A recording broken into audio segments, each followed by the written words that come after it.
Welcome to this video exploring the scholarly journey of Oliver Sacks, where we examine the profound importance of intellectual freedom and the serendipitous nature of open stacks and libraries. In his essay on libraries, Oliver Sacks celebrates the spirit of discovery found within public archives. For Sacks, a neurologist and author, these spaces were essential in shaping his remarkable, curious mind. Sacks often spoke of his childhood home, where the library was his favorite sanctuary. It was an oak-paneled room, lined with books, featuring a solid wooden table at the center for quiet study. The home library was a shared space for intellectual life. One section held his father's collection of Hebrew scholarship, reflecting years of dedicated study. Alongside those scholarly texts sat the dramatic works of Henrik Ibsen. This collection was significant, as Sacks's parents had originally met through an Ibsen reading society.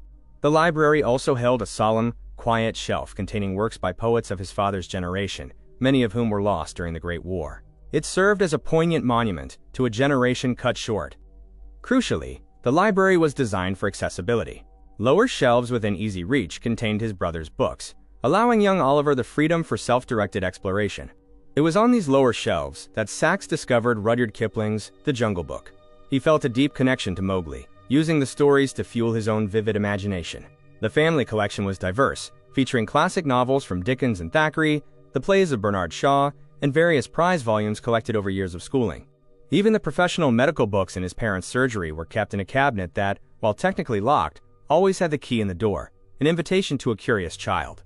For Sacks, the home library was a place of tranquility that vied only with his private chemistry lab as his favorite place on earth.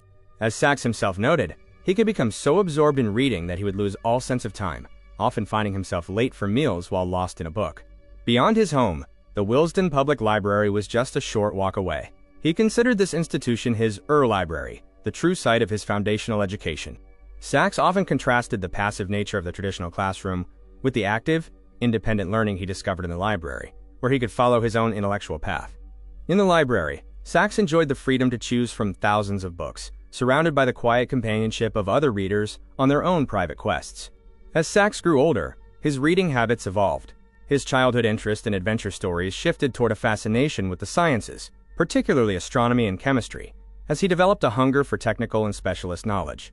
While his school, St. Paul's, had an excellent general collection in the Walker Library, it could not satisfy his growing scientific curiosity, forcing him to look for resources elsewhere. With a teacher's recommendation, Sacks gained access to the Science Museum Library. There, he delved into vast, specialist treatises on inorganic and theoretical chemistry that were far beyond the reach of his school library. At university, Sacks found new homes for his research: the Radcliffe Science Library for his technical studies, and the Bodleian, a tranquil general library that provided space for his writing. In the Bodleian's quiet stacks, he discovered the works of Theodore Hook, a 19th-century wit rumored to have improvised over 500 operas. Sacks was so captivated that he wrote a biographical case history of Hook's life. His favorite Oxford library was at Queen's College, designed by Christopher Wren. Beneath its impressive architecture lay an underground maze of heating pipes and bookshelves, housing the college's vast subterranean collection. These stacks held rare treasures. Sacks explored centuries-old classics like Gessner's 1551 Historiae Animalium, original editions of Darwin's work, and Agassiz's detailed 4-volume study on fossil fishes. The stacks also allowed him to balance his reading.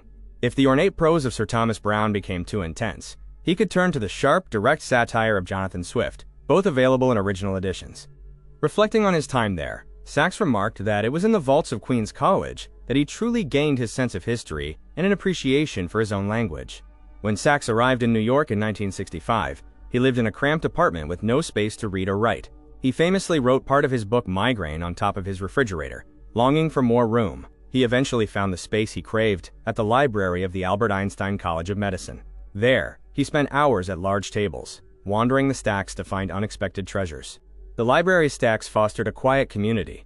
Whether through whispered conversations with fellow researchers or by seeing the names of previous readers on a book's borrowing slip, the library remained a social space.